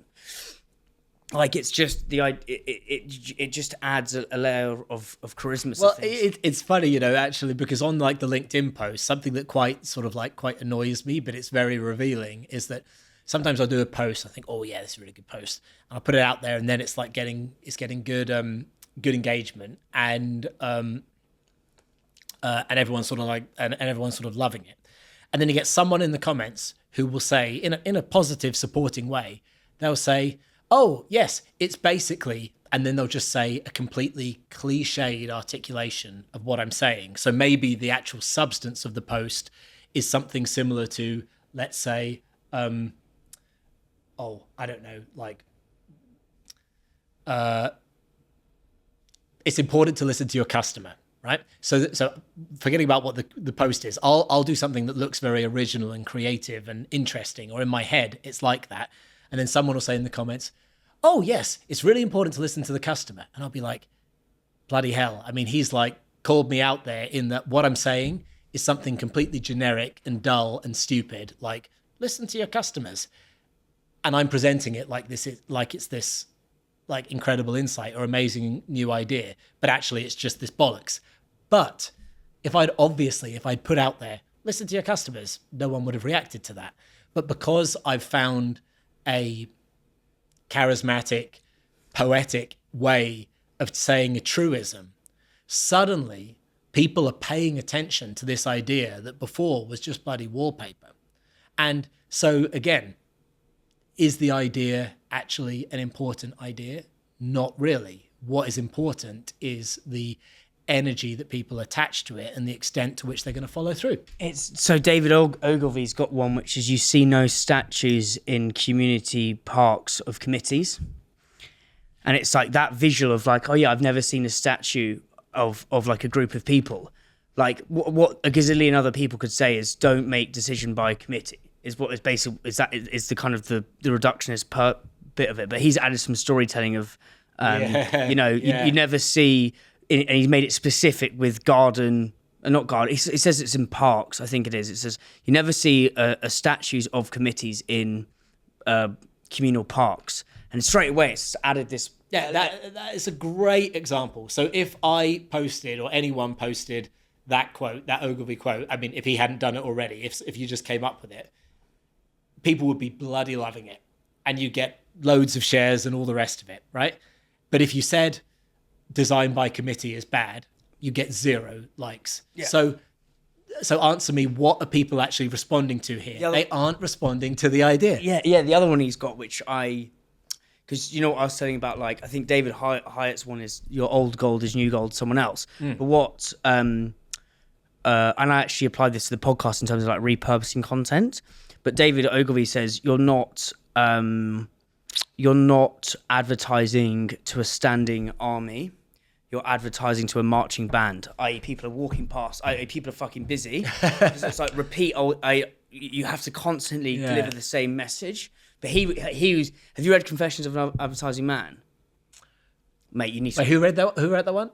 David Ogilvy. No, I haven't read it. No. That is, in terms of the prose, because he has this weird structure whereby he'll write like almost worryingly simple prose, like so clear, kind of similar to you actually, like not when I mean the beauty of the simplicity. Yeah. There's no fat on it, but then every 15th 20th word he'll use like a big word, like I don't know, like discombobulate or like curmudgeon or something like that. Just be like, yeah, I'm fucking on it. Do you know what I mean? He was absolute genius. I want to talk about strategy in Man United, and, like, just because I think it could be. I've got a lot to say on that. Let me just, to punctuate the end of that other thing, just so for something really practical, which I've been doing recently and people should try. I would just say that if you have a strategy for your business or like an idea that you want to get across, one really interesting exercise to do is to write the strategy as a manifesto. You can get lots of good examples online. Mate, yes. Like, wait, so what? Okay, sorry to interrupt, because I'm getting excited. But what's, just for listeners, what's the difference between a strategy and a manifesto? So obviously, so again, like the strategy is like, you know, the way that the business is going to give value to the market that people can't get anywhere else, right? So the fundamental idea of the business.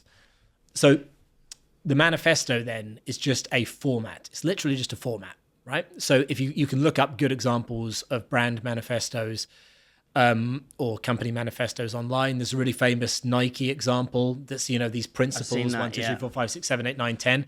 Normally it's like a list of like 10 bullet points, and each bullet point is written in a really kind of like sexy copywritten way. So just as a format, you take your core idea, whatever it is that you want the business to be all about and that you think is going to give you leverage in the market. And then you just write that in that format in a sort of 10 bullet points that are meant to sound really motivating and like, yeah, let's fucking do it kind of thing. And that new format is a much better way of disseminating your strategy to the team, maybe even to the outside world, than what it was, than if you just said it kind of straight. So just to be practical about, okay, well, how can you do this sort of charismatic storytelling that makes a half-assed idea sound like something that people are going to get really pumped by? That's a good way. You look at that bloody Nike document, and then if you try and pull out the substance behind it, it's shit. There's nothing interesting in it. But everyone's like, whoa, this is this incredible piece of business history. So Candy Kittens, Ed Williams is a big fan of David Hyatt. They're both Welsh. I don't know what I'm saying like that, mate. But they, on the Candy Kittens, you come down from the boardroom, is they have like a manifesto, a Candy Kittens manifesto. And ultimately, I think it's an amalgamation of various other, it could be Nike. But I think one constant theme of anyone who is writing this, from the ones I've read, so the Nike one, is they're all action orientated. Yes. So that it's not like, oh, this is a way of thinking. It's like, this is a way of doing things. So it's like David Hyatt's be a speedboat, not a shipliner. Like, that's basically just do things fast. Yes. And nimble. But if you say be fast and nimble, that's the chassis.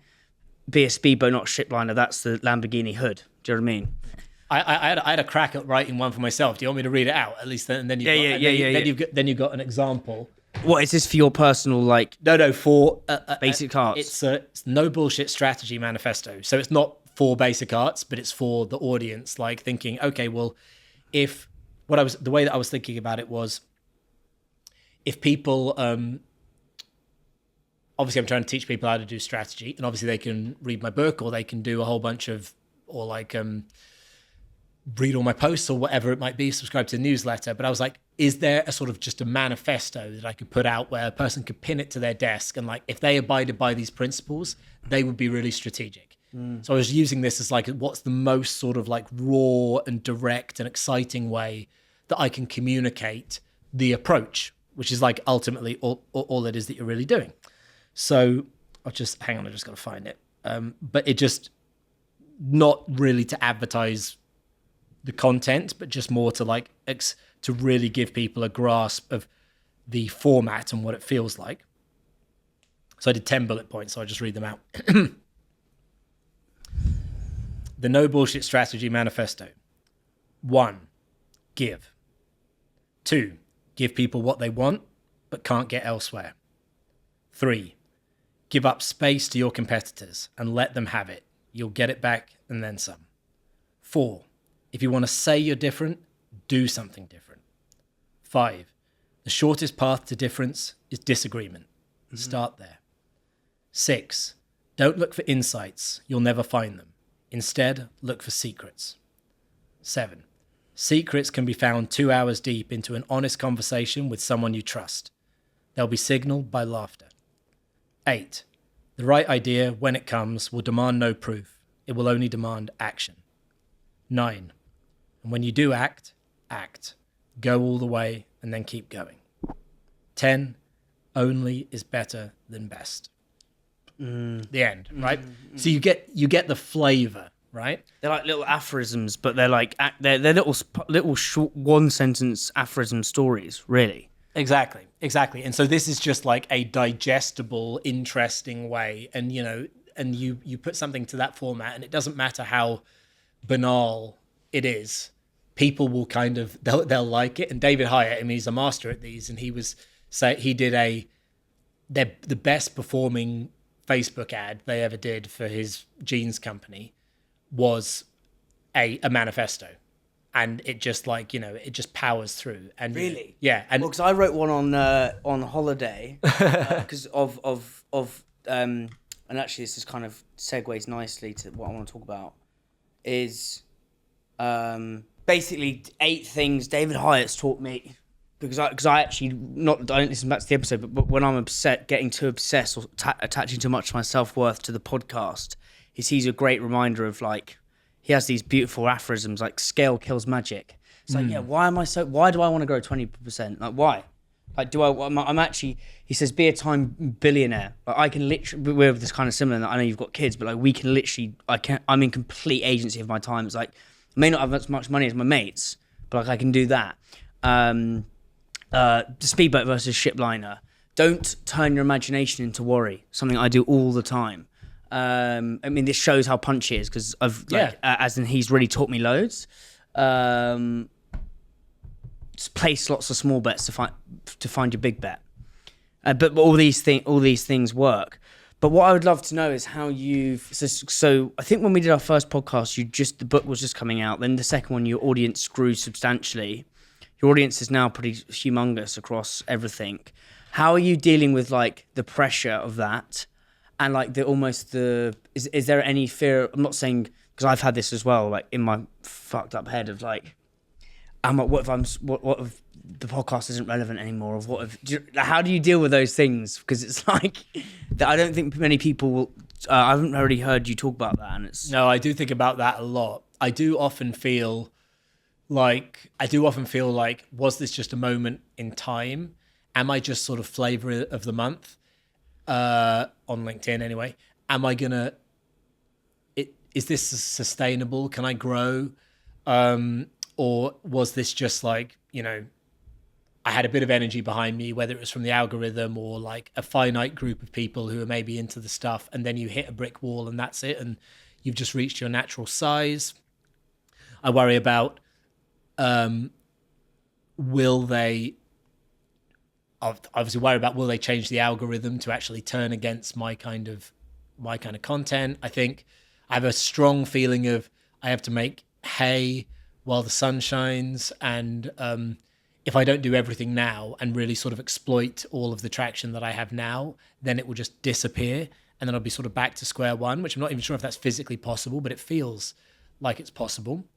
And everything feels very fragile. Everything feels more fragile than it felt when I was a nobody. Can I just interject here? Yeah. You're giving your ideas in your head that aren't necessarily true a lot of charisma. Yeah. And you're believing them. So, I mean, I do this all the time. You're saying I'm fragile. People would be in your position and be like, I'd love to have your following and all that thing. But we can play these tricks on ourselves. Internally, we can give our ideas a lot of charisma. What I was saying to you is sometimes I just think it's fucking pile of shit, everything I'm doing. Yeah. And it's it's not true. But yeah, so how do you, I've just tried to interject there because I just had this idea of actually the ideas we tell ourselves. It can work against you. Yeah, it can work against you as well. Yeah. In your own texture of mind. So yeah, so how do you mitigate that or try and stay sane in the realm of banging out content, because it's not easy? Am I actually even sane? Have I actually even managed to stay sane? I'm not gonna lie, I'm very sort of, the metrics have quite a big effect on my mood, as I know they do you and anyone who's got metrics being thrust at them about themselves all day, every day. I think that trying to change the business model so it feels less intense and less rushing all the time.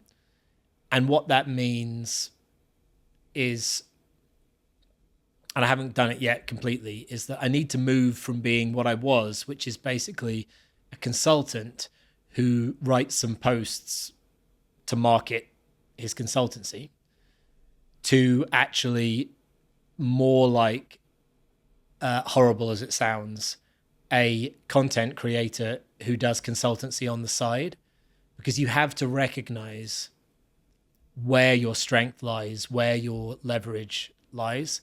And although obviously it's the consultancy that pays the money, not the content, let's face it, you know, sort of like clients come and go.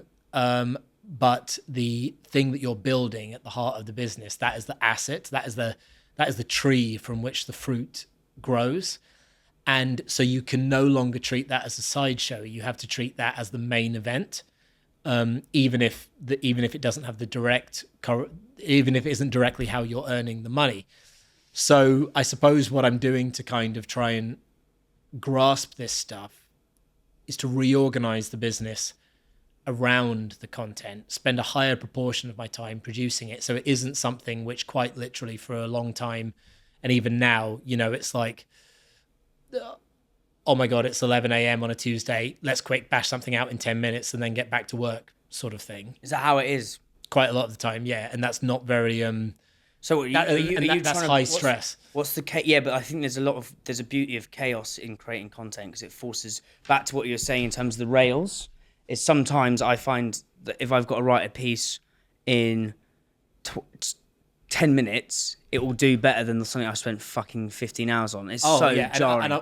That's the bit that does my nut in. A million percent, yeah. Very annoying. And I'm not saying that the content would be better doing it another way. I'm saying that it would be easier for me to manage when you start to sort of professionalize it a little bit. And I'm very conscious of sort of not losing the magic, so to speak. And not changing the actual way that I generate stuff. But for even a little thing, like I've been experimenting with making Mondays my content creation day. You just spend a whole day on it, do the week, and then for the rest of the week, you can actually focus on other stuff with the business and not be constantly chasing your tail. I also think that, I don't know if this is actually an emotionally healthy response to the problem, but I feel like as long as you feel like you have forward momentum, you feel good about it. I think this is true of anything. As long as you feel like you're moving forwards, then it feels positive. And so one way of doing that, even if your metrics aren't necessarily moving forward, is to be sort of investing in it and planning on it and trying to move it onto the next level. So, you know, I want to move and onto doing more video. So that's something I'm actively sort of looking into and getting things is that lined more up like for that. Is that like the, when you say video, like that's you going through your ideas and talking about it essentially? Yeah, just putting it into a different format, but a format that might be accessible to more people. You know, every so often, you know, I get a bit of video material from a podcast like yours, and I can share that and see how people respond. The last bit of video that I put out there from a different podcast, it performed really, really well. So it made me think, oh well, if I was producing this for myself, then that would be great. So, you know, it's a way of just like giving yourself this feeling, even if it's an illusion, of forward momentum, that you're building the house, that you're putting more bricks in the wall, that this thing is getting bigger and bigger and bigger. Now, obviously, as long as your audience is growing and the numbers are going up and you're piling followers on followers, you feel that anyway. But can you feel that when the followers aren't going up at such a high rate? Well, there are lots of different forms of growth. There are lots of different forms of building. So I think that as long as you're really like pushing things forward, I think it keeps the anxiety at bay. Is that sustainable? I don't know, but it's a technique. Yeah, it's an interesting one. One thing I don't even look at the metrics now of the podcast, because I got myself into a like almost just fucked up state where I was like, whereas I literally realised I'd associated my self-worth to the podcast, which would just become completely stupid. But like you do those things, and because it's coming from your hit in here, yeah, it's how can you not? Yeah. Let's quickly talk about the strategy of United then. Yeah. Because I think in terms of putting ideas, you know, we've started very niche with kind of Oatly and all these things, but I think one thing that is going to speak the language of the mass is football. I mean, football is the language of the world. You go to any fucking country, from a shack in Rio de Janeiro to a penthouse in Milan to like a park in Oldham, everyone speaks football. That's one thing I learned when I went to Colombia. It was like, fuck, like you can't speak anything about anything but football that you can speak about.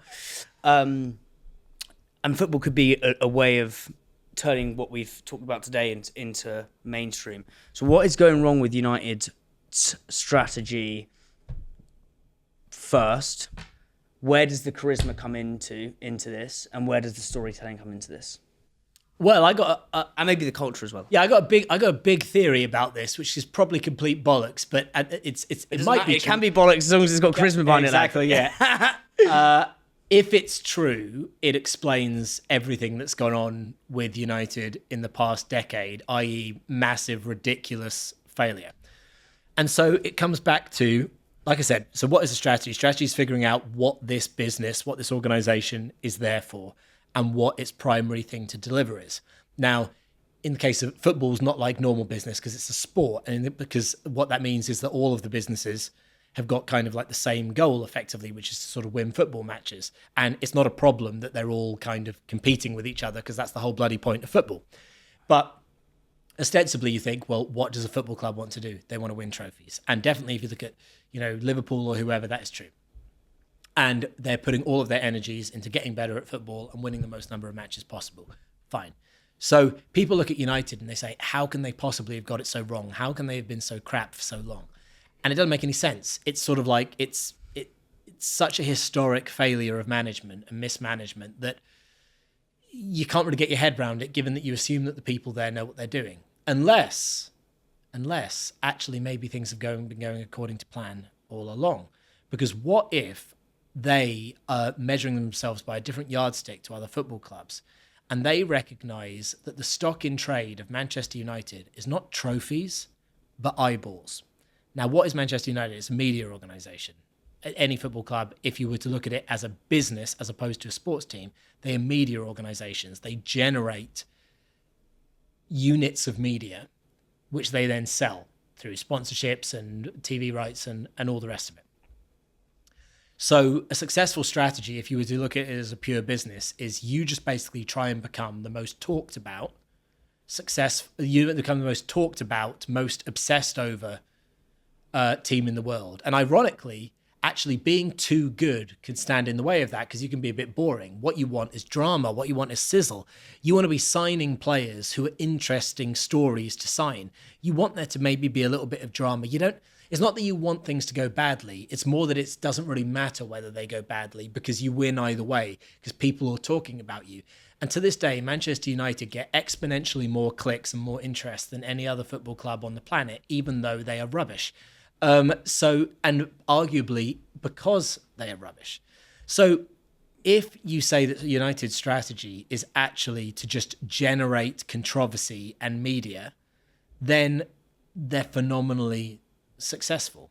And what that also means is that, you know, in terms of how they allocate their budget, for example, they will not allocate their budget on boring behind the scene things that only exist to improve football results. For example, coaching facilities and coaches. Like, there's no media value in that. All it does is make your players better at football, but you don't actually get any, it's not by the by for the goal. But if you sign a player for 100 million quid, that has media value. So if you're choosing where to invest your money, you invest it in things that look good or interesting, but don't necessarily help with the playing side. So that is my theory about what has gone wrong, or perhaps more accurately, gone right with United over the past decade, that they are just a very strategically unusual football team that recognise that the big win in football is not trophies, it's eyeballs. And as the game evolves and when they bring in a Super League and all that bollocks, the people who are going to be left with all the money are going to be the ones with the eyeballs. And nobody has more eyeballs than Man United.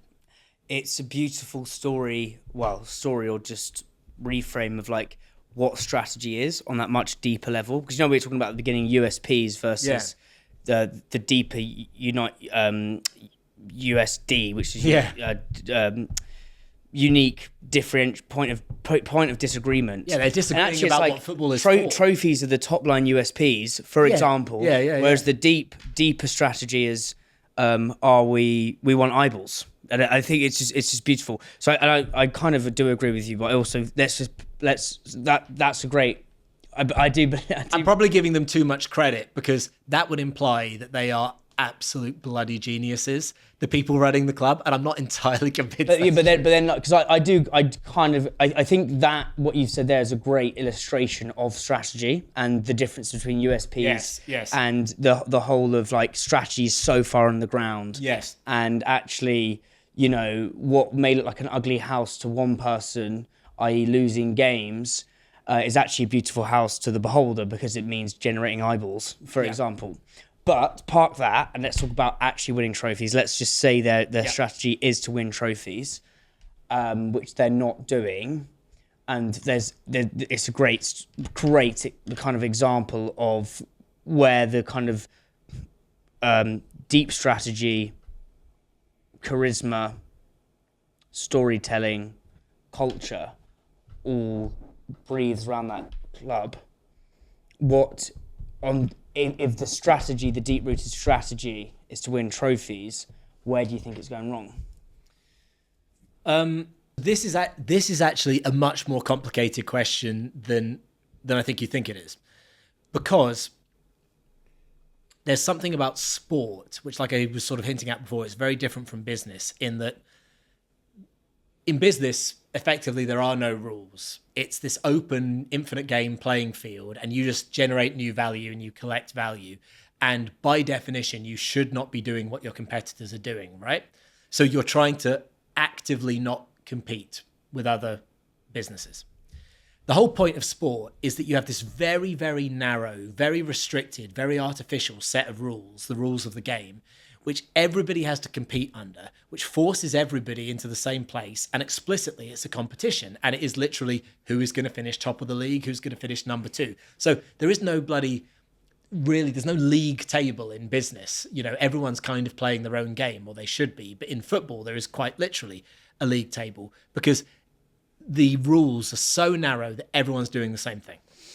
Now, in that scenario, the understanding of strategy becomes quite different, because you can't really sort of play a different game than everyone else the way that you can in business, because the rules are forcing you all to play the same game.